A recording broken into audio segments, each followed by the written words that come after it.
We're on a mission. We're going to find and uncover the smartest, most successful entrepreneurs on the planet, explore their highs, their lows, and how they ultimately mastered the game. I'm Martyn Cook, and I'm excited to welcome you to the Smarter Destiny podcast. I'm grateful for you and your time. Now let's level up together. Ladies and gentlemen, welcome to another Smarter Destiny podcast, and I am excited to introduce you to today's special guest, Ben Angel. Ben Angel's a little bit different to the kind of specialist that we normally interview in a really, really good way. He is a biohacker, and he is a very, very good one, and we're going to get into his results that prove that in this particular interview. But he's been a biohacker for many years. He's been an author for many years. He's got a whole bookshelf full of successful books to back up that claim. He is an international bestseller, and we're going to be talking about his latest book, Unstoppable, which proves that fact. And he has sold over $700,000 worth of memberships to his membership platform, right? Where he goes into a lot of stuff, which we're going to cover. I'm not going to step on the interview. We're going to cover that in the interview, but you definitely need to listen because those kind of results are impressive. But what's more impressive is that he has clearly hit on a real need of his customer base to be able to sell so much, right? He is genuinely solving a problem that hits so many people in the world and is not spoken about very often at all, and we're going to reveal that as well in this interview. We've had a little chat offline, and we just already hitting it off. We already have so many similarities. We already have so many sort of mutual interests and so on. And so I just know he's going to be an amazing guest. And so without further ado, I'd like to introduce Ben Angel. Ben, how are you? I'm doing fantastic. How are you? I'm doing good. I'm happy that would just took one take, actually. You know? You did a great job. Thank you very much. And so whereabouts in the world are you right now? I'm currently living between Miami and Fort Lauderdale in Florida. So we're literally peak hurricane season right now. So we're watching the Atlantic if anything's coming across our way. Fantastic. Well, if it's coming across the Atlantic, then maybe it's coming from the UK. And we haven't had anything too sketchy for a little while. So hopefully we'll be okay. And hopefully all of your internet provider cables are underground, not overground. I think we're good. Okay. Fantastic. And so we were chatting off air a little bit about a logical start point, because I know you've done so much in your journey. I know you've covered so much. I know you've helped so many people. And so what we need to do is we need to find a logical starting point. And I think being a biohacker, I really want to sort of delve into that story. And so is there a point in the past where you know, a logical starting point for when you started your biohacking journey? And if so, can you tell us when that is and describe it for us? Yeah, sure. So I've always been interested in health, even from a very early age. As a teenager, I was hit with fatigue quite a lot as a kid. So I was always going to the doctor trying to work out why I wasn't playing sports or why I wasn't going out. Because growing up on a farm, I was very much inside a lot of the time. And I could never work out what the issue with the fatigue was. So that was my initial kind of entry point in trying to learn more about health and why I wasn't functioning like everyone else. But it was really back in, fast forward to March 2017, where I'd spent 3 months traveling around the US and Canada as my first real holiday as an adult. And I got back home to Australia at the time, and all of a sudden, within a week of being home, I was struck with depression, anxiety, and severe fatigue to the point where I'd have to nap 3 to 4 times a day just to get through the day. Now, this is someone who was eating incredibly healthy, eating nutritious meals. I had a plan from a nutritionist that I was following, working out 6 days a week, also working out with a PT, and I just couldn't work out what the root cause was. And I was going to all these doctors, and all the doctors were looking at my test results, and they kept coming back and saying, well, your results are normal, you should be fine. And I remember walking out of one doctor's office after a very patronizing interaction at the time, where he said to me, you look fit and healthy, you should be fine, you should be doing all right. And I'm like, I'm literally not, and I can't work out why. So that kind of really kick-started the biohacking journal. Growing up on a farm, we had a lot of farm equipment, and it was always, if we were going through a drought, we had to fix the equipment ourselves. And that was the mindset that I really approached this whole big kind of journey on. Wow. Okay. And so you mean like a financial drought? Like if there's not money coming in, we've got to roll up our sleeves and solve the problem ourselves. Yeah, I know with our farm, we went through 7 years where there was literally no rain, which means no money. So it's that was kind of what we grew up in. Farmers have it very tough, without a question, growing up in that environment.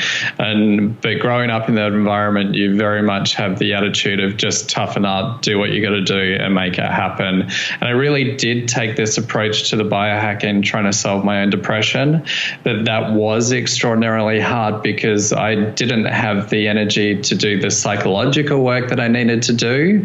It's one thing to tell people to quit making excuses, but if their brain isn't functioning, that suggestion, that advice of stop making excuses is bad at best and dangerous at worst, because it can create an internal environment of self-blame where the person goes, what's wrong with me? I just need to think positively, but why can't I think positively?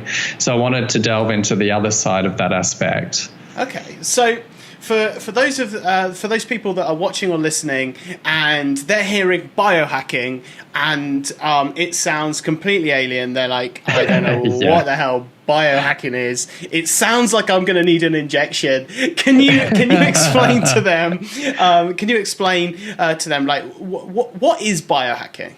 Sure. So biohacking is really the science and art of biohacking, not just your physiological health, but also your mental health to ensure that you become a peak performer.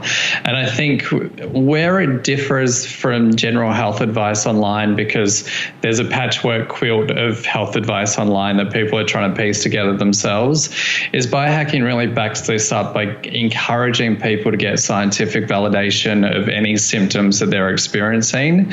So that could be blood tests, food sensitivity tests, checking if they're inflamed. Inflammation, especially within the brain, has been linked to depression. So there's that side of it. But making sure that what you're doing is scientifically validated. It's not just, I know a lot of people look at biohacking as pseudoscience, like it just seems to have come out of nowhere. But there is a lot of science that goes behind it. And a lot of the companies that have biohacking type products, whether it be nootropics, or I have different like wearable technology devices here, most of the creators have either a scientific background or they have a board of doctors and psychologists that check all of that work, and then they have to send out these devices or nootropics to universities to have them validated. So I think it's important for people to understand the level of science and detail that goes behind it, because there's an extraordinary amount of research that goes into everything when it comes to biohacking. Absolutely. And, those who have been following the show, following anything that I've done for any length of time, watch any YouTube videos on my channel, would absolutely know that, I'm a massive fan of biohacking. And, it's about being more efficient, at the end of the day, making your body work at its peak, right? And whether it's removing kryptonites, things that are making you weak, or whether it's finding things that actually enhance you in some way. And the way you do that, like with any kind of science, right? If it was in a lab, you'd be like, if I add this to this, what happens? Now we're talking the body, right? If I do this and do this, take this, try this, what happens? Is the result good? Is it bad? Is that result affected by any other kind of contaminant? And so on and so on, right? And it's such a fun journey. And so going back, when do you think you first did your first biohack?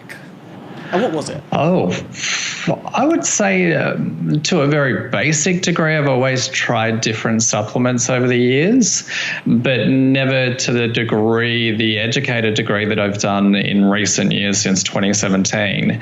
Because in the past, we've all tried different supplements at each stage of our life, whether we're a little bit tired or we don't have the focus and concentration. We might get vitamin B or vitamin D or magnesium and test them out, but we don't always go that next step and actually get the blood work done to confirm that intuition to see if it's actually correct or not. So it was literally in 2017 where I started taking all of these different lab tests and food sensitivity tests to start collecting that data and really scientifically validate, all right, there is a scientific reason as to why I'm feeling this way. And there's also a reason as to why doctors aren't picking it up. And what I uncovered in that journey is one thing, especially for people with mental health issues that are listening to this, if they're depressed, if they're anxious, if they're stressed out, and your test results keep coming back as normal, you actually need to go back to the doctor and ask them, am I at the top end or the low end of the normal range, for example, vitamin D or even thyroid health? Because speaking to a doctor from a company here called Everlywell in the US, they actually provide, you go to their website, you order an at-home lab test kit. So you give them an actual blood sample, they send it out to the same labs that all of the other doctors use in the US.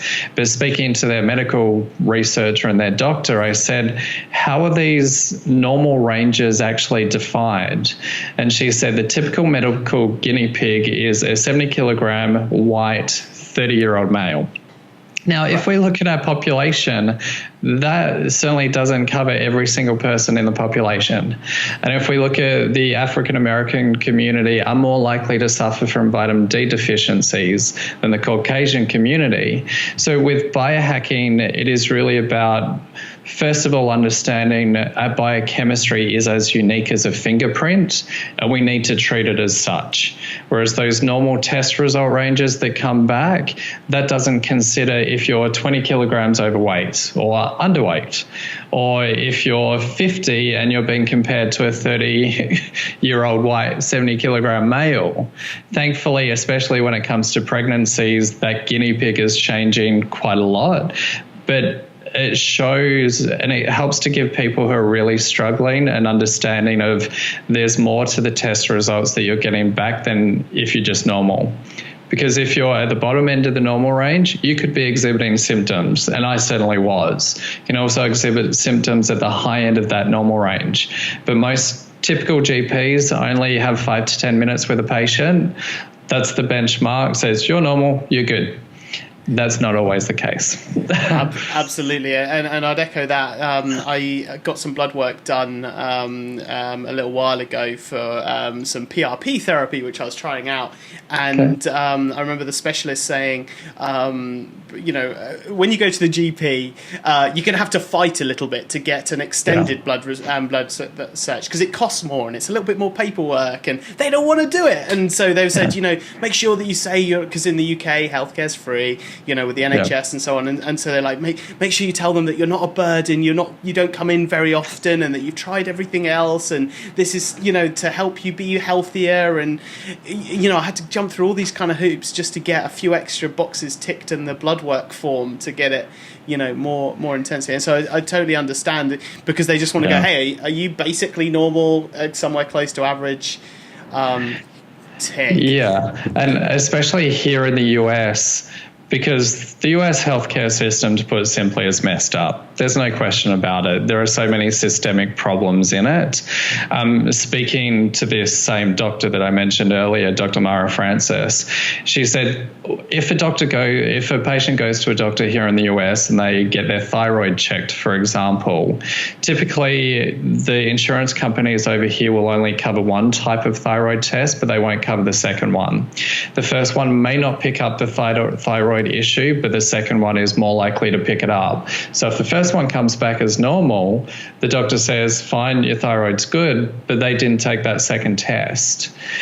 And it's really up to us as consumers and patients to really be the advocate of our own health. And I know doctors hate Dr. Google, but things have changed in the last 5 years. We have access to the same medical research that they can access. That's one of the reasons why for mental health issues, I highly recommend people go to a functional doctor that look at everything, and they really focus on finding out what the root cause is instead of just treating the symptom. And, when I was going through this experiment I think, and coming back to the self-help industry, if people are procrastinating, making excuses, or they're not focused, the typical advice is quit making excuses, just toughen up and do it. Now, that advice is really simple, but the question that I wanted to ask through the journey, through the book is, well, what really causes an excuse?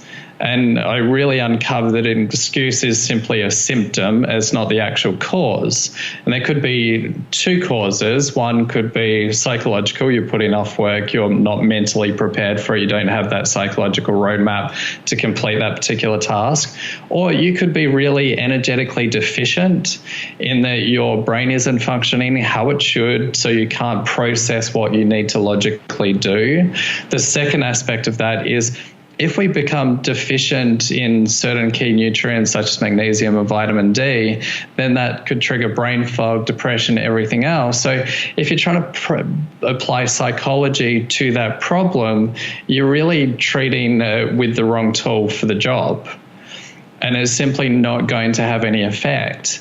And we had one incredible story speaking to a clinical social worker here in the US that specializes in treating individuals who are suicidal, where her patient, she'd been working with this patient for over 5 years, on and off suicidal for that period of time. Thankfully, when I was actually writing the book, the social worker got back to me and she said, Ben, you'll never guess, but my patient just happened to have a vitamin D test. They found out that there was minute traces in vitamin D in her system. She started supplementing. Within 1 week, she was feeling a massive change already. A month later, she'd quit her job. She'd reconnected with family and friends that she hadn't seen for years. And it's, you know, when you look at applying psychology to that situation, that could in fact cause more trauma to a large degree because it's not really treating that cause. And after that, she was able to process the psychological work. It made sense to her. She could rationalize things. And that's not saying that all depression is caused by vitamin D deficiency, for example, but there are some simple factors that we need to come back to and address and not just say, toughen up, quit making excuses, because that really doesn't empower people to get the help that they need. Absolutely, and we're definitely, certainly coming out of a generation of stiff upper lip and keep your problems to yourself, particularly in men. But let's go back to the journey that came up to 2017. So we're in 2017, and you've been experiencing fatigue. You feel like you're doing everything right. You're eating well. You're working out. You're absolutely certain you're working out well because you've got a PT making sure you do it, and yet you're not feeling how you're supposed to feel or how you want to feel. And so what happened next?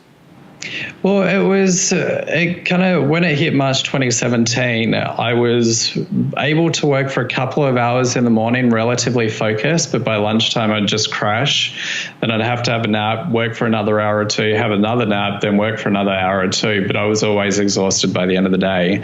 And I was really looking for a solution to work out how the hell am I going to fix this problem, because I'm doing all the strategies that the peak performers would do and it's not working anymore. And that's when I kind of came up the question and said, well, what would happen if you took a peak performer and gave them a vitamin D deficiency or a magnesium deficiency? Well, looking at the research, they would eventually become depressed. They'd be able to push through with willpower for so long, but you're always going to default back to your biochemical set point. So if your biology is geared towards fatigue, lethargy, depression, then willpower is great for short bursts at a time, but that does deplete key nutrients in the brain. And you can never have a high psychological output without paying a high biological price. And we see this especially within Asian cultures. And I did a podcast interview with someone in China a couple of weeks ago where they just smash themselves and they're paying those biological prices. And trying to come up to the solution, I had to really reorientate my business at that time because I just couldn't focus on it as much as what I used to. And I was very ready to give it up, but I couldn't work out what I was going to do. So I came up with this crazy idea. I've been a VOP contributor for Entrepreneur magazine in the US here sending weekly videos to them for like 5 years. I messaged them and say, hey, I've got this crazy book idea about biohacking my way back to health in a 90-day mission. And they absolutely jumped at the idea, and I was scared shitless at that time because I was really upfront. I said, look, I don't know if I'm going to get the answers that you guys want by the end of the chapter 10. I don't know if I'm going to solve this. And to my surprise, they just completely jumped on it and supported the whole process. And I think people with depression, we all behave very differently when we get depressed. I would say I was relatively high functioning, but only for a couple of hours a day. But I also at the time signed a legal contract basically to get better. Okay. Within the first 30 days, there were multiple times that I wanted to quit and I wanted to give up. But I've always been a man of my word. That's how I grew up, being on a farm. As always the value that my dad instilled in me, that I'm like, no, I have to complete this project. And the book for me on a personal side really it saved my life to a large degree, because I don't think without doing this project, I don't even want to imagine where I'd be if I hadn't done this project, because I still wasn't getting those answers. So it certainly wasn't a typical journey by any means. And so I just want to get this absolutely clear. So you said, right, I've got a problem that I want to solve. And obviously that's been instilled in you from working on a farm and having great values. And right, I've got a problem that I want to solve. And so you lent on your community, the people around you, to get accountability to a certain degree. Yeah. And so you said, right, I'm gonna.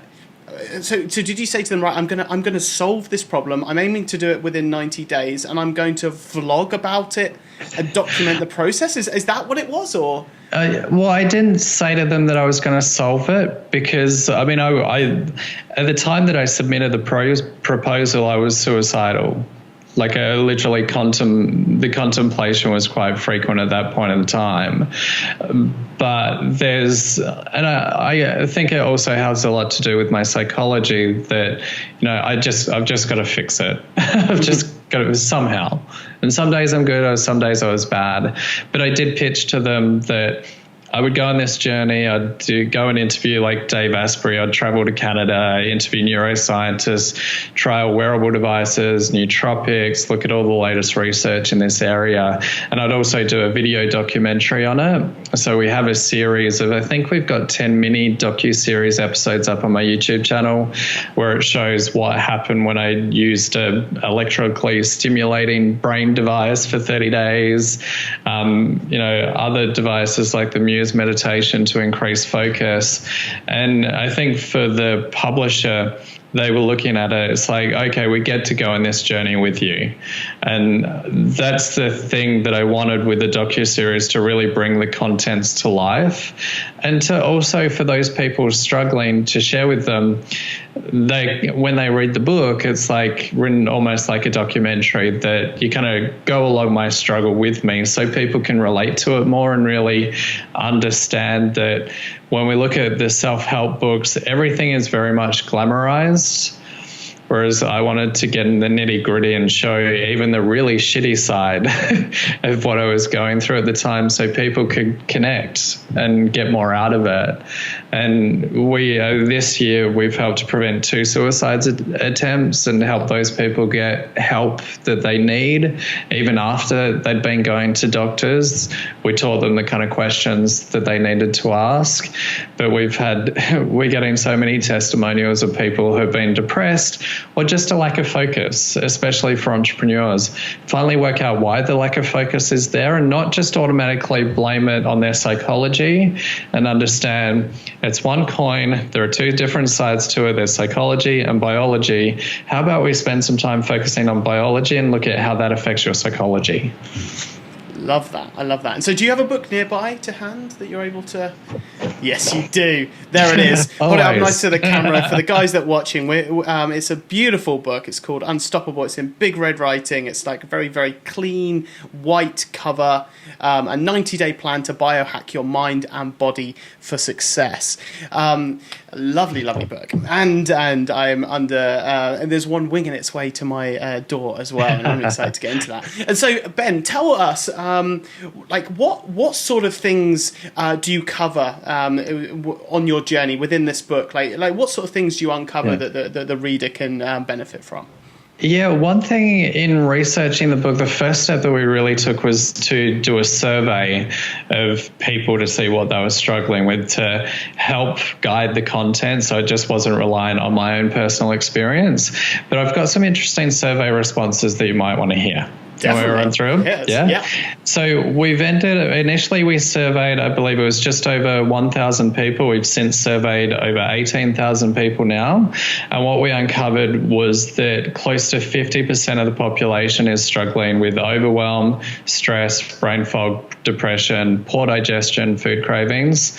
75% of people experience brain fog, which is insane. So when you think about those of us who want to become peak performers, write, focus, concentrate, do what we've got to do, 75% are experiencing brain fog. It's like you're driving in a car and someone slams on your handbrake.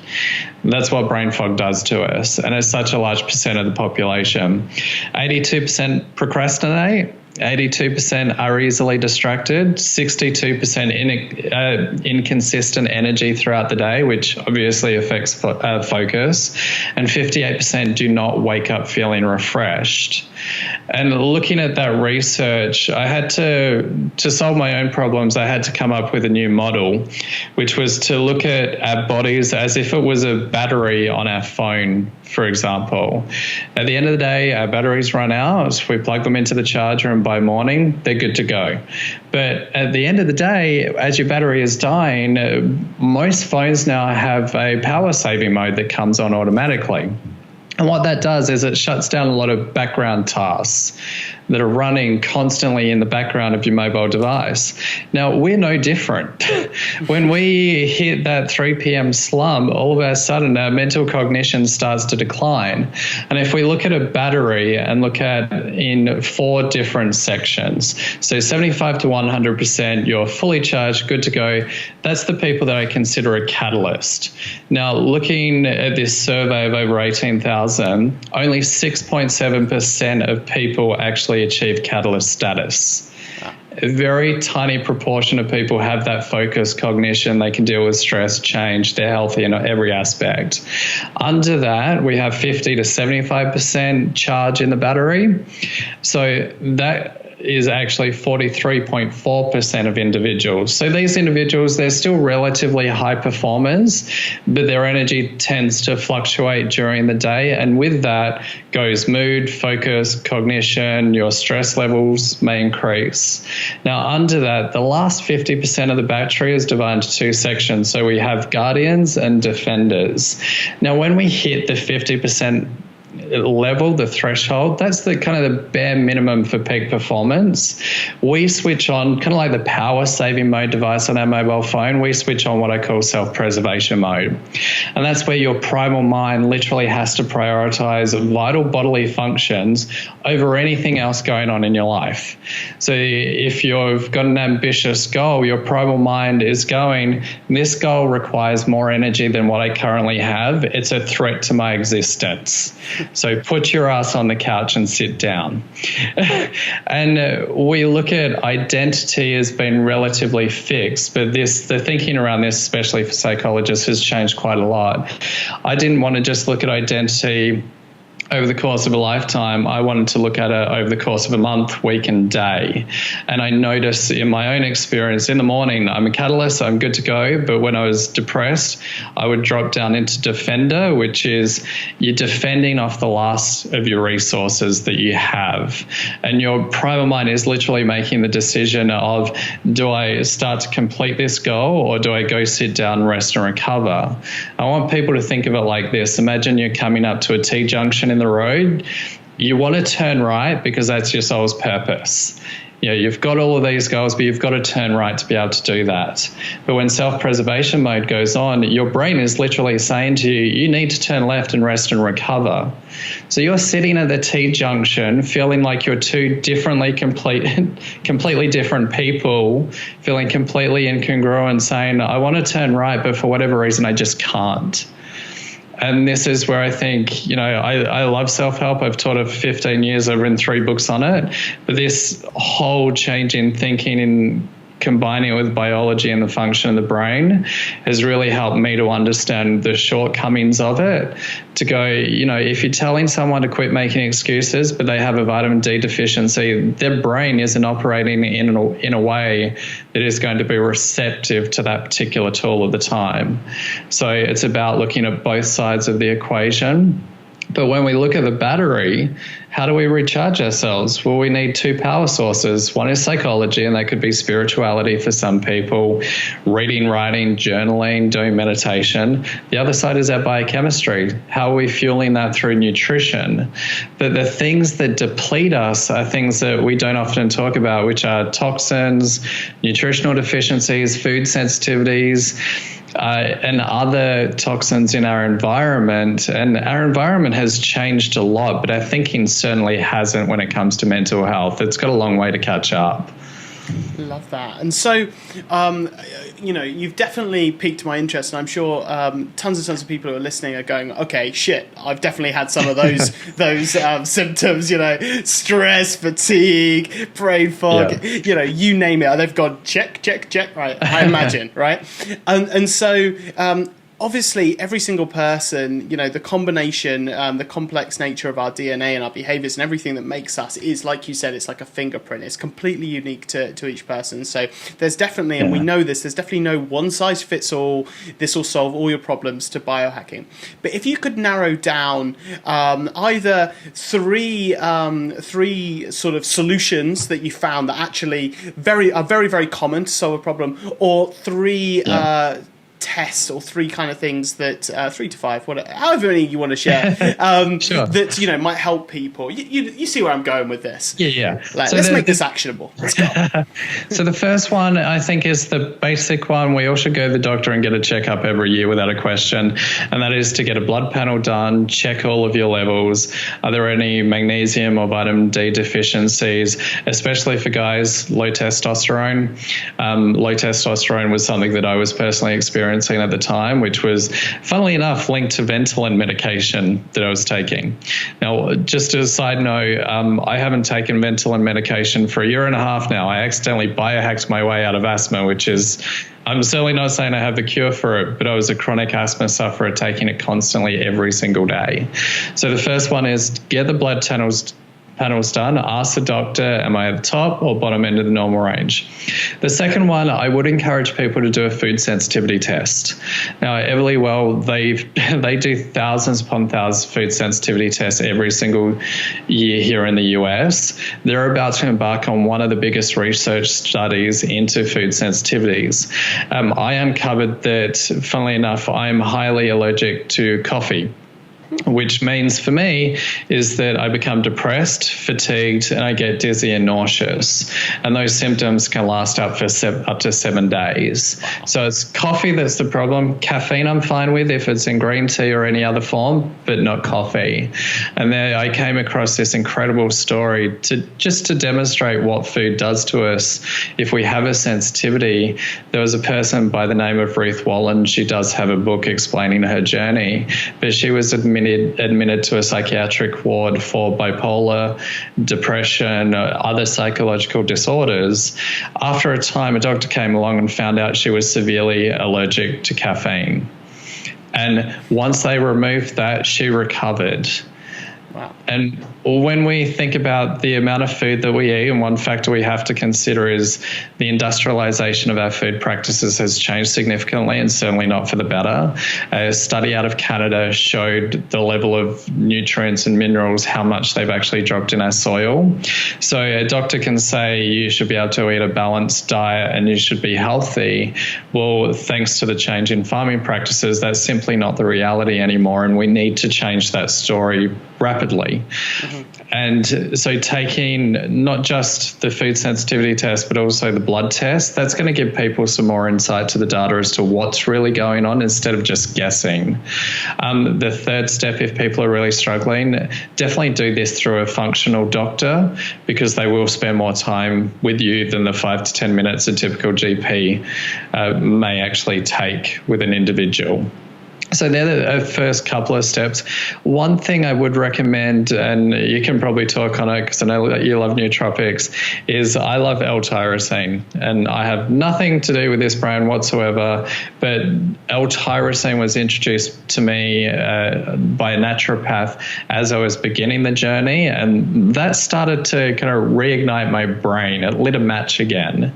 And L-tyrosine has been researched by the military and been used by the military for stressful events. It can also help with people who don't get enough sleep. And obviously, a fifth one is sleep, as you know. and you know, yeah, sleep is one that is you know, a whole subject in its own right. I mean, you know, like sleep is like, well, get good sleep, and people are like, duh, and so they might turn to sleeping pills, which essentially put them in a coma, or they might overdose on melatonin, so that when they come off it, they're not able to produce it, and their sleep patterns are messed up, or might try and sleep in a room that's like got lots of light and lots of sound, or they might try and fall asleep after watching a horror movie that's got their adrenal gland going. you know, there's so many things there. So I mean, I'll talk about sleep for a bit. Absolutely. There is one thing with sleep that I really uncovered it's one of those nuances, because we hear a lot about sleep and we just hear you need to get your 7 to 8 hours of sleep, but they don't necessarily look at the quality of sleep you're getting. One device I tested, this is actually the Oura Ring here. Oh, yeah. So this tracks a lot of different data. So body temperature, deep sleep, your activity levels, but it also gives you a readiness score at the start of each day to say, okay, you're good to go. You should be pushing yourself. Or today you actually need to take a step back because maybe your heart rate variability wasn't very good or didn't get a restful night's sleep. But one thing I uncovered when I started wearing this was I was only getting 5 to 15 minutes of deep sleep per night, where I should have been getting an hour and a half to 2 hours of deep sleep. So even though I was getting the 7 to 8 hours of sleep per night, you have to go down another layer to look at those factors. And speaking to Dr. Patrick Porter, who actually created this crazy looking device here, which is a brain entrainment device. It's got lights on the inner ear, also through the top of the visor. What this device actually does is it can help you reset your circadian rhythms, but they do it in combination with light therapy and binaural beats to change an individual's brainwaves. And when I spoke to Patrick about my deep sleep issue, I said to him, you know, what does a lack of deep sleep do to a person? He said, well, first of all, when we go into deep sleep, our brain activates a system which releases toxins. And I asked a follow-up question. I said, well, Patrick, if those toxins aren't being released, could that lead to obviously inflammation, depression, and everything else? And he said, absolutely. So this is where we're taking like the self-help, and you combine it with biohacking to go, if someone's not getting deep sleep, the self-help is just not going to make any sense. It's like a irrational mathematical equation that their brain just can't understand or process. And it may give them that short burst of motivation and willpower to get them going, but if they keep on sleeping like that and not understanding that they're sleeping like that, then they're going to just keep blaming themselves. So when it comes to sleep, people need to look at that next step and look at, okay, maybe there's a wearable device like the Oura Ring or even the BioStrap where I can get more accurate data than what my, say, Apple Watch or Samsung Watch can give me. Nice. I like that. And you mentioned the Oura Ring as well. I don't know if you can see this, but this is a wedding ring which is like I got married like a couple of months ago to my wife. Happily married. Thank you very much. But I picked a wedding band and got the one that looks like the Oura Ring, and got permission from my lovely wife that if in the future I so desire to switch the wedding ring, because I'm not a ring wearer, to an aura band as a wedding ring. Is that okay? And she said yes. So, and it wouldn't be much of a shock. It's similar looking, Yeah, I got to say the new wearable technology that's coming out, they are focusing a lot more on design now, which is incredible. The good thing about it is they really are trying to democratize it and making it more affordable and more accessible. Because, say, for example, a sleep study that could run into the thousands of dollars, depending on if insurance even covers that or not. But a sleep study would only cover you for one night. Whereas something like the Oura Ring, you're going to be wearing it consistently, and thankfully through a desktop app, you can actually track trends over time to go, all right, my sleep wasn't great last night. What did I do last night that didn't work? Maybe I ate too late. Maybe my metabolism spiked, and that caused me to have less deep sleep. And that's where you can really start to get into the nitty-gritty of things. Wow. And so what kind of success stories have you heard from people that have used your services, which we're gonna jump into in a second? Yeah, I think there's a couple. I think especially those that with their suicidal attempts, being able to help those, they've been the most heartwarming. Through this experience, we do get a lot of messages through social media with people who are just desperate for help. And unfortunately, I have had to make welfare calls to police in another country to go and check on people. And we take that responsibility very seriously to make sure, hey, you need to get to a doctor immediately. Here are some things that you can ask that maybe you haven't asked before. The other ones, there was one man in particular, he had been suicidal on and off for almost 10 years. And he read the book and he did the program. And this is a guy, there are so many heartbreaking stories out there. This is a guy with 2 young kids who'd always wanted help and had desperately tried to help it. But sometimes we ask the right questions of the wrong people. Or the wrong questions of the right people, and we don't get the answer. And through the process, he was better able to understand what he was going through, and through doing all of the different tests, he was able to validate what he was experiencing instead of people just brushing it off, oh, he's just having another episode, which is just so irresponsible to look at it like that at all. So they're the kind of stories. We have had something, it's certainly not a weight loss program, but we have had people lose quite a lot of weight on the program because they're correcting factors like a gut microbiome. One of the causes of my challenges was because I traveled for 3 months around the US, I was exposed to all of this different bacteria that my stomach had never experienced before. And one thing I uncovered doing a fecal sample test, and I know that sounds super sexy and hot, which thankfully it's only the size of a rice grain, you send it off to a lab, but they give you an actual breakdown of what's going on in your gut. And I uncovered that I was very low in bacteroids, which has now, a recent study has shown that individuals with depression have fewer bacteroids than a mentally healthy person, for example. And it was about connecting all of these different links. So it's a multitude of different factors. And we have had people go and do those gut health tests, the food sensitivity tests. And within a couple of weeks, they're already feeling better. Whereas they'd been trying for years and years, got to get motivated. It's not working. I don't know why. Finally, they're realizing that it could be something that they're consuming. For some people, it's coffee. Absolutely, and so totally with the food intolerance test as well. So we call it a food intolerance test in the UK, and we literally just typed that into Google and found a local practitioner, and we went. I think it was about £300 or something like that. And we went and we they took urine, they took blood, they did the tests, and then let you know the news of the things that you're not that are making you weaker, things you're consuming that make you weaker, and like you said. Nutrition's not where it used to be. The vitamin levels in foods are not where it used to be. But not only that, we have access to foods that have come from other parts of the world, which our genetics and like the area in the world in which we've grown up in, right? We've eaten this kind of food.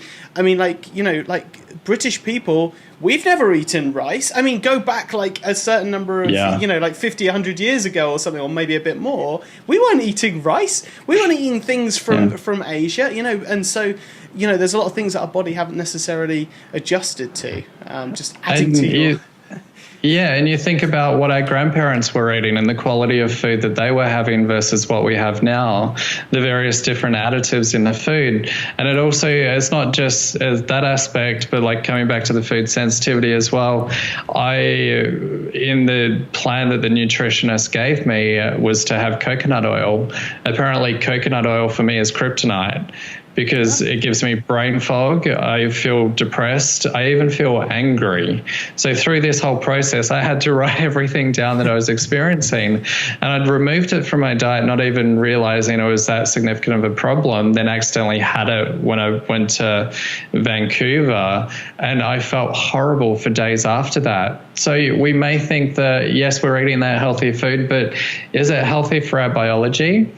And that's kind of that next level step that we need to take to really ask ourselves, because you could be eating the cleanest diet in the world like I was, but be having the worst symptoms imaginable and not know why. Absolutely. So, I mean, a bulletproof coffee would pretty much put you on your knees, right, at this point with it? Yeah, I'm okay with bulletproof for a little bit, but I tend to not have any coffee at all.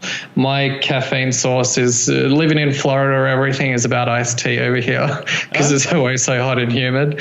Yerba mate is one of my favorite drinks for the focus benefits out of that. But it's very much a tea drinker now. Chocolate, once again, is like kryptonite to me. It will put me on my ass within less than 24 hours. It's horrible. Nice. And so if people wanted to learn more about you and what you do and get into your communities, where would you send them as their first step?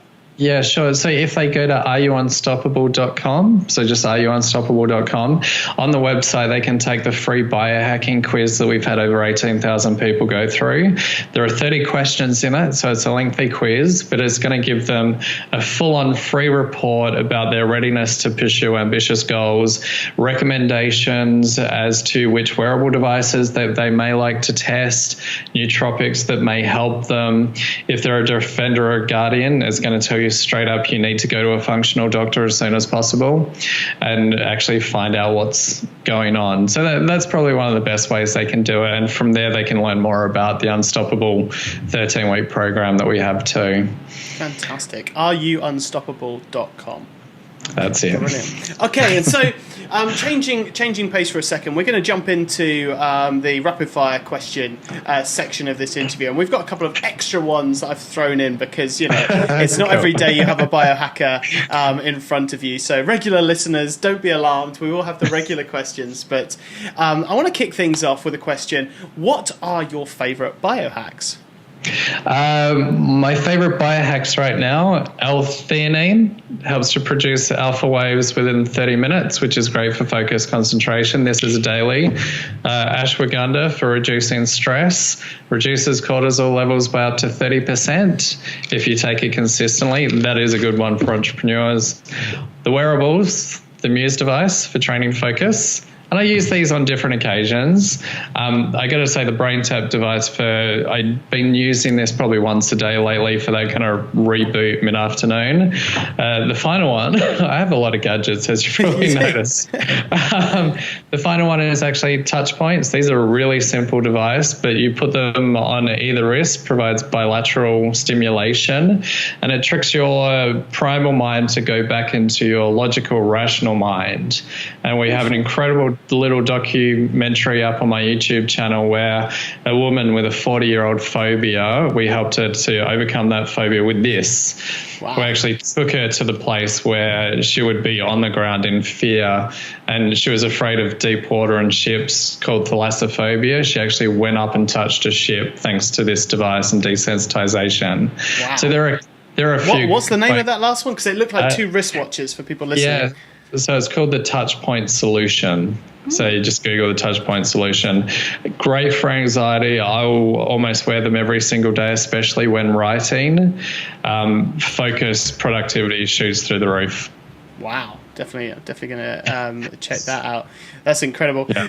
And just the supplements you mentioned, both of those are in the stack of my upcoming nootropic called New Brew. So I'm confident you're going to like that. So those are your favorite biohacks. Now we did touch upon it a little bit in the podcast, but other than things that we've spoken about, what are some easy steps that people can take to start biohacking their own bodies and minds back to health? Yeah, I think the first one would be keep a food journal. Okay. Come back to basics, actually write down what you're eating on a daily basis, but keep a journal of your moods and how your personality fluctuates up and down after you've actually consumed that food, and be aware of what you eat tonight and how you wake up feeling the next day, and see if it's actually as simple as a food problem. That's like a super basic thing that I think everyone should do. Mate, I love that. What is one thing you would like anyone who is struggling with mental health issues to know? To know that there's hope, and to look at it, once again, coming back to the coin analogy, is that there are two sides to the equation, psychology and biochemistry. And if all of your emphasis has been on psychology, you've been doing counseling, everything else, self-help, and it's not working, then it's most likely a biological issue that's in the background. You may be consuming triggers on a daily basis that are just not allowing you to do the psychological work that you need to. And please go easy on yourself. And there are people like me out there who genuinely want to help and share different options that can support you. Nice. And what's your take on alcohol? Because and I'm asking this question after seeing a great video where, for science, you drink a bunch of alcohol whilst filming it. For science, what I mean is alcohol just absolutely terrible? People shouldn't touch it. Should never go near it? Or what's your take? I've never really been a drinker. My dad did actually have a lot of drinking problems as a teenager. Unfortunately, his father and his brother passed away really quite close together, and that's why I've kind of never really been a drinker. But when it comes to alcohol, it should be really minimal, and it shouldn't be every single night. The studies that show that it's healthy have been shown to be misleading.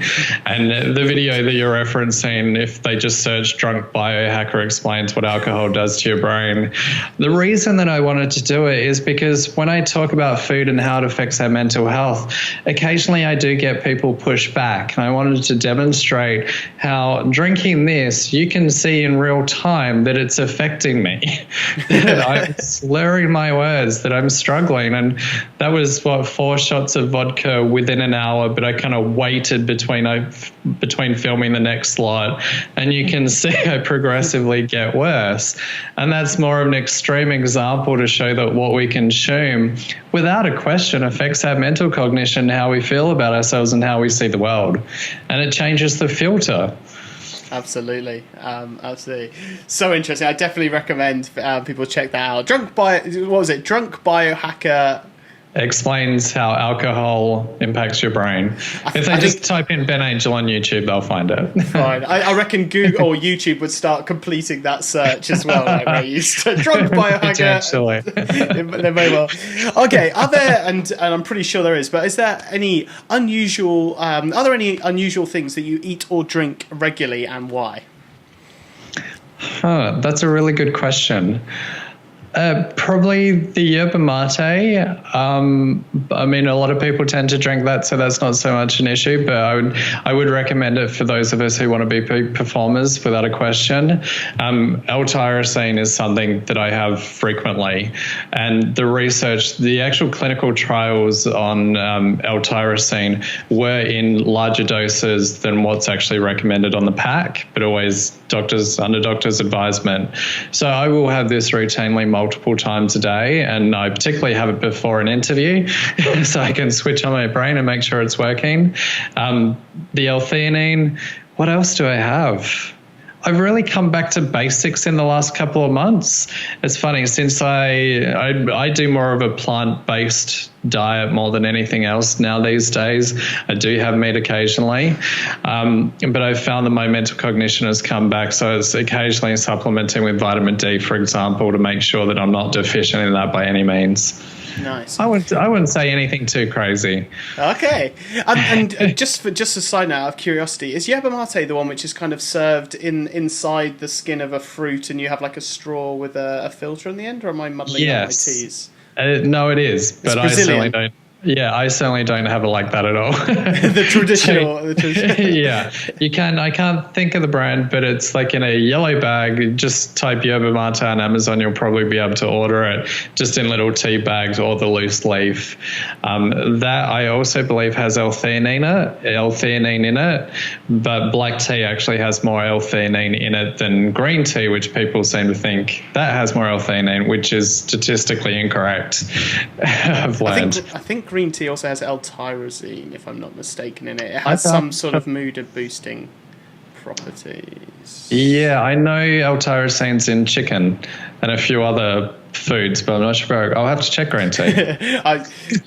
Don't quote me. I'm not the biohacker. The guys listening, I'm going to get some letters. You're wrong, Martyn, you twat. Anyway, if that happens, it happens. What do you do to get yourself into a state of flow? I do a few different things. The practice that I've done for almost 15 years, and it kind of stopped working when I hit March 2017, but I do a daily visualization. It only takes about 10 minutes. What I do is I visualize my day unfolding through the event that I want to see myself completing into the next day, week, month, year. I rewind it, fast forward, rewind, fast forward, rewind. This is an NLP trick, and what you're doing is you're tricking your subconscious mind into thinking you've been there and done it before, so you have nothing to worry about. I find the days that I do that, and I always do it before I sit down to writing or film videos or even do an interview, is that I just enter into a state of flow, because I know for some people it can take 10, 15, 20 minutes to really warm up into it. If I do this at the start of the day, I will get 5 times more done during the day than if I didn't do it. And it really gives the brain a roadmap for what is happening today, because many people just kind of hit the day, they look at the task list, and it's all kind of all over the places. It's kind of like a deck of cards that have been thrown out on the table. This is about placing each card in each order and seeing it in its entirety, rewinding, fast forward, rewind, fast forward. Literally 15 years. I'll do it before speaking on stage in front of a few hundred people. I'll get off stage, not even remember what I've said, but all I know is that the information kind of flowed through me. And it's just setting your brain up for success to allow your brain to do its job instead of forcing it to do its job. There's a big difference. Wow. And if people wanted to read up, and I definitely do, like on that and learn that in a little bit more detail, what do you recommend? What resources do you recommend for sort of following that path? Yeah, I do actually cover that process. Your book. Okay, so the Unstoppable book. It's in chapter 17, yeah. Martyn, come on. All right, cool. It's honestly one of the most powerful tools in my arsenal that I have. And people that do it consistently, it's very different to meditation. So meditation trains focus, calmness, reduces cortisol. This is just mentally rehearsing what you actually have to do in the day instead of just haphazardly going into the day going, and no, I've got shit to do, but I don't know in what order. And then your primal mind kicks in and you become irrational and you just panic and you do the most urgent stuff without rationally calming down. So I find it incredibly useful. Fantastic. What habit or opinion do you have that other people tend to disagree with? I think it's very much with the self-help industry at the moment. I do believe that even though I love the industry and I've been in it for years, this has really shifted how I look at it. And that is that we tend to misdiagnose excuses as a weak mental strength. So, and it's that constant misdiagnosis of that person's procrastinating or making excuses that they do need to toughen up. And that is something that I'm very much pushing back against at the moment. And I think the self-help gurus and everyone are all well-intentioned, but they're looking at one side, not the other side, and not looking at how the two actually interact. And that's probably the thing that has generated a little bit of controversy, but once I get to explain it to people, they go, oh, that makes total sense. Why didn't I realize this earlier? Makes a lot of sense. Now, I feel like I might know the answer to this next one, but I'm going to ask it anyway. If you ran a school but could only teach one non-traditional lesson, what would that be? Biohacking. There you go. I want to come up with something else, but I think that would be it. How would you make it accessible? So if this was a school teaching children, how would you make that like step one, dip your toe in, rather than coming at them with a big needle to take their blood? How would you make it accessible? I think I would, obviously, food, nutrition, everything that needs to be taught to kids now needs to be updated, especially around nutrition.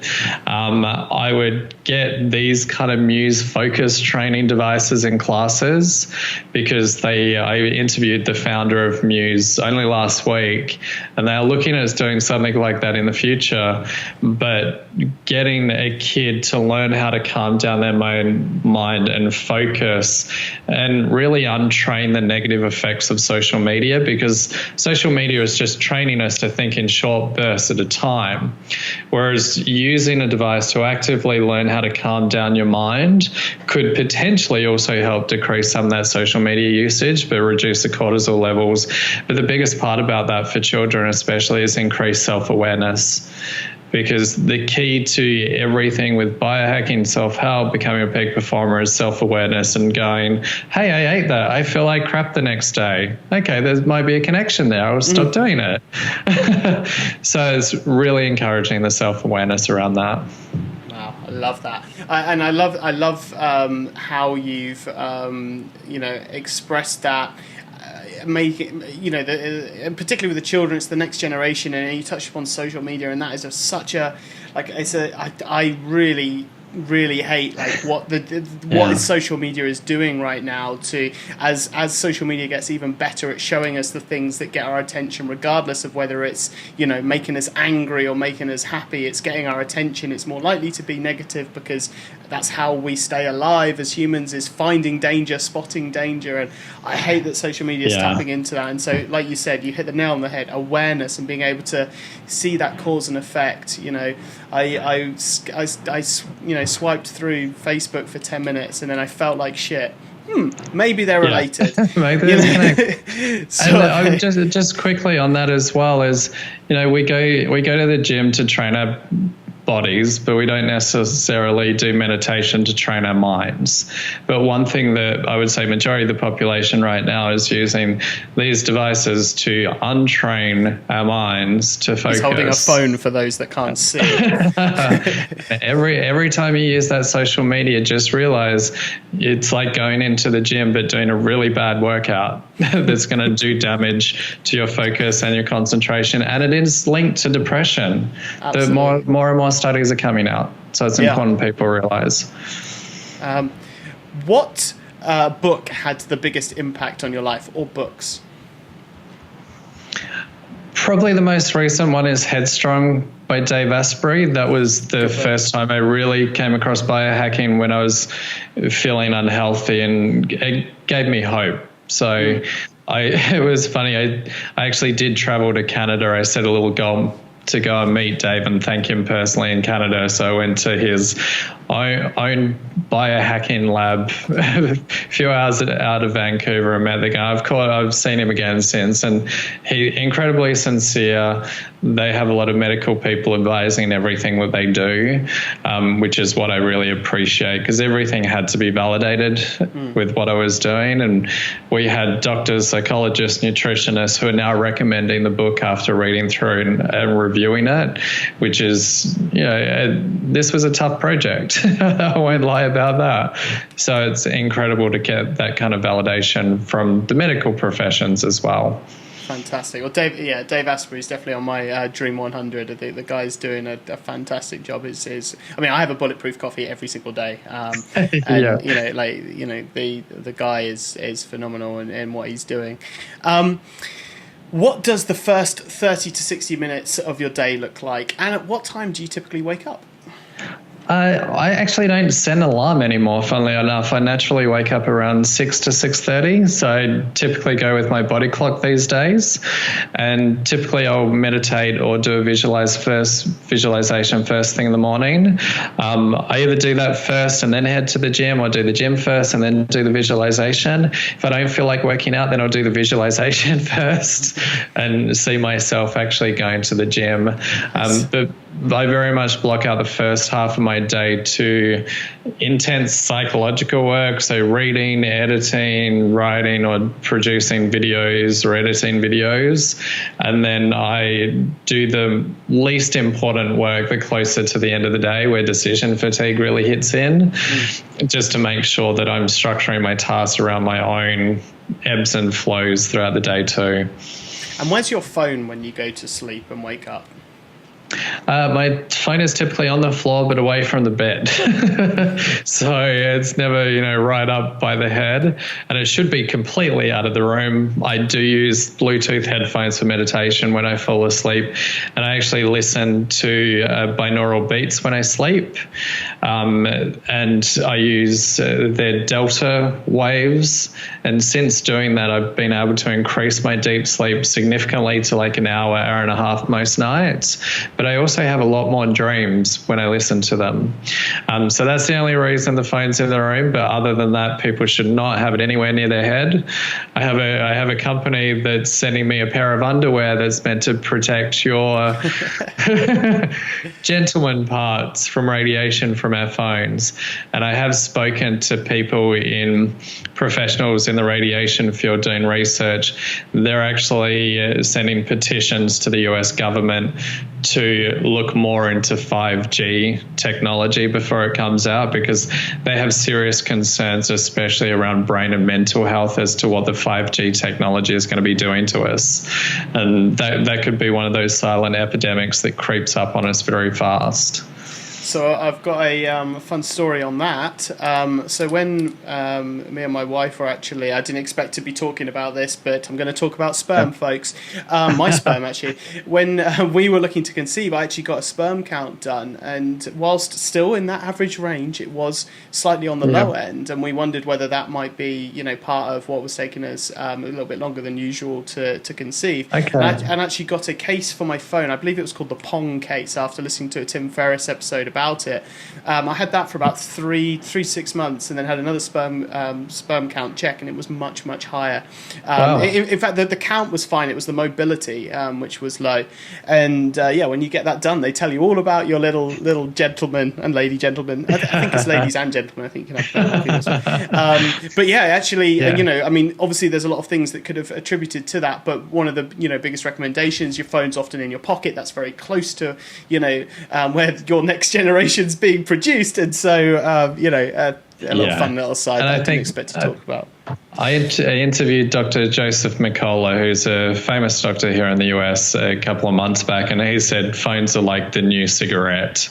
And that's such a perfect analogy for it. We're so addicted to it. But speaking to these other professionals, I will be producing an episode particularly around radiation, EMF, because some people are much more sensitive to EMF. That affects their brain health and other aspects of their health that they may not realize, and it could be a mobile cell phone tower they're next to. And it's something that's not discussed enough, and it certainly needs highlighting. Absolutely, and I believe Dave Asprey, the guy that you mentioned, actually shuts down his entire house for overnight. Like he has a little switch by his bed that turns off. Probably not everything, but like a bunch of the electrical wiring and other things, the Wi-Fi and all the things that can affect you with those things. I've met a few people lately that shut off their internet router, the whole lot. Even if it's in another room, they shut everything off. Yeah, there's definitely something to look into there. Any advice for your previous boss or bosses in general? Oh, that's a while ago now. I've been self-employed since I was about 22, 21. I think the last real job I had was actually in a linen store of all things. Nice. I was trying to set up a life coaching business, was not going well. So I took the first job and they actually tried to fire me because I sucked so much. So I don't know what advice I'd give to them. I'm not really a bitter person, so I don't think I'd have anything nasty to say. It doesn't have to be bitter. I mean, it could be like, you did a good job when you let me, sort through the linen. I don't know. Actually, probably the only advice I'd say is you were right. I sucked. I shouldn't have been there. I would confirm what they were thinking. Nice. Where do you go or what do you do to get inspired? Well, I tend to travel a lot naturally. My partner and I have traveled from Australia, like around Canada. We lived in New York for over 6 months last year. And we kind of found ourselves back in Florida. I work out of cafes a lot of the time, and I find I can always get into a state of flow in a cafe. Just headphones in, music going, maybe some binaural beats, just sit down right away. I just like the movement, and especially in New York, one of my favorite places to write is the New York Public Library, which is just a brilliant venue. It's just spectacular. You go in there and you sit with hundreds of other people and it's just silent. They're all studying, but you're just in an incredible room. I have got a YouTube video up of like a New York tour that shows some of my favorite places, and that's definitely one of them. Fantastic. If I gave you $5,000, how would you double it in 24 hours? Oh, I would probably put it on Facebook ads because that's what I'm good at. And 24 hours would be a pretty quick turnaround, I've got to say. So it would be a pretty intense 24 hours.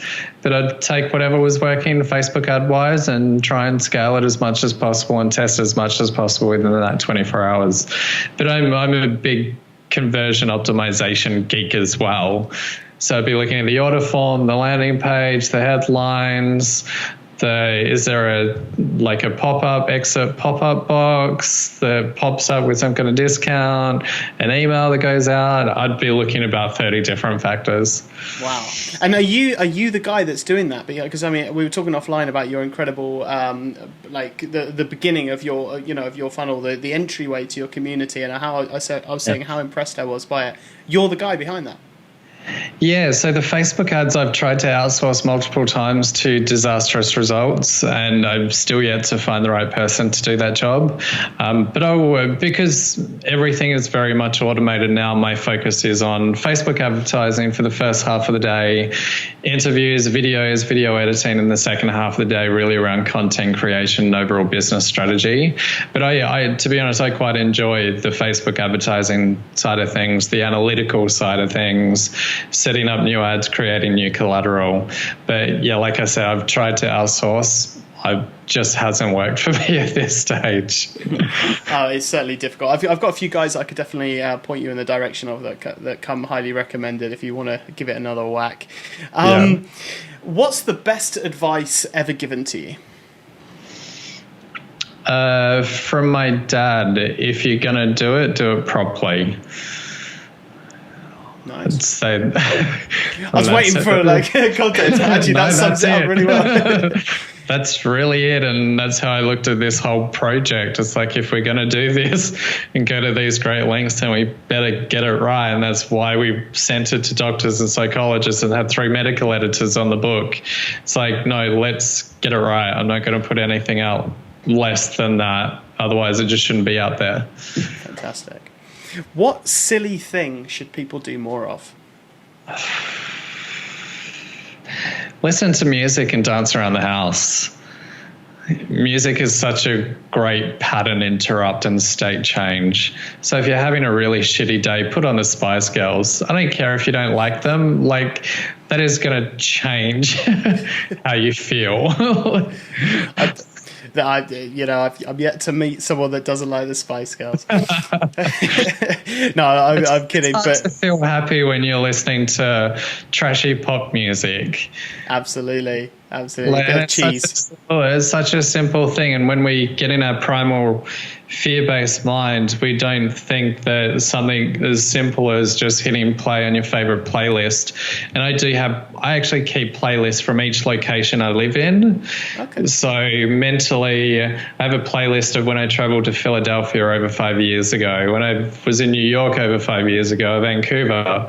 So it's kind of cool to go back through my playlist and think about who the kind of person I was at that point in time. And if I'm feeling low, then it's a great one to kind of get those neurons firing to help you remember who you are. Fantastic. I love that. Would you rather fight one horse-sized duck or 100 duck-sized horses? 100 duck-sized horses. No, I'll go for the big one, the horse-sized duck. Why? You've only got one thing to focus on and take out. What a random question. Make sure you include it in your visualization tomorrow morning, because giant horse-sized duck. What would you? It separates the wheat from the chaff. Is the expression? How would you convince someone to do something good that they didn't want to do? Oh, I'd probably get them to understand the pain of not doing it. And really ask them the question, what's going to happen if you don't do this thing? And because people do things for one of two different reasons. They want to get a reward out of it, or they're avoiding something negative. And I'd first identify, are they avoiding something negative, or they want to get a reward out of it? So I'd test those two modalities. Nice, like that.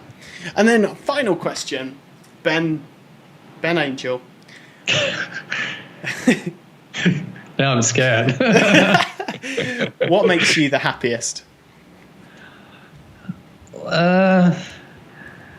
It's a good question. There's multiple things, like listening to music, writing, creating.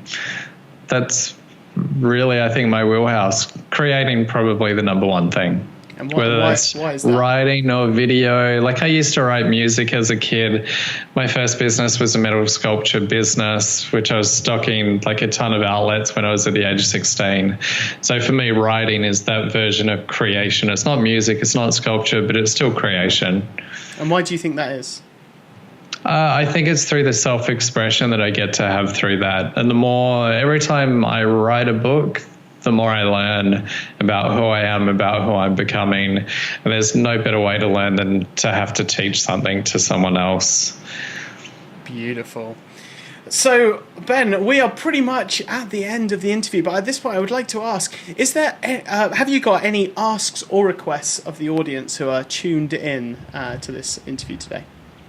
Oh, I'll put a challenge to them. Keep a food journal for the next 2 weeks and see if you can identify any kryptonite in your diet that's not doing you any good whatsoever. And so what do they need to write down? What do they need to write down for that food journal? They need to write down what they eat, when they eat, how they feel after they've eaten it within a couple of hours, how they feel at the end of the day, and how they feel the very next day when they get up, to see if any of the foods of the previous day is like kryptonite to their brain and it's affecting them in some other form. Amazing.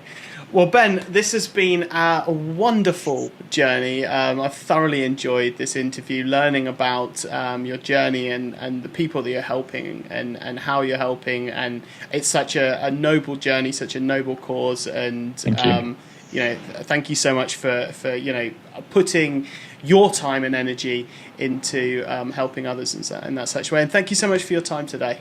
Of course, and thank you for the most interesting interview I've ever done in my entire life. Boom! So you definitely take that award. I can give you that. Oh, amazing! I'm going to re-quote that everywhere. Ben, you're an absolute rock star. Thank you so much for joining us today. Awesome. Thanks so much.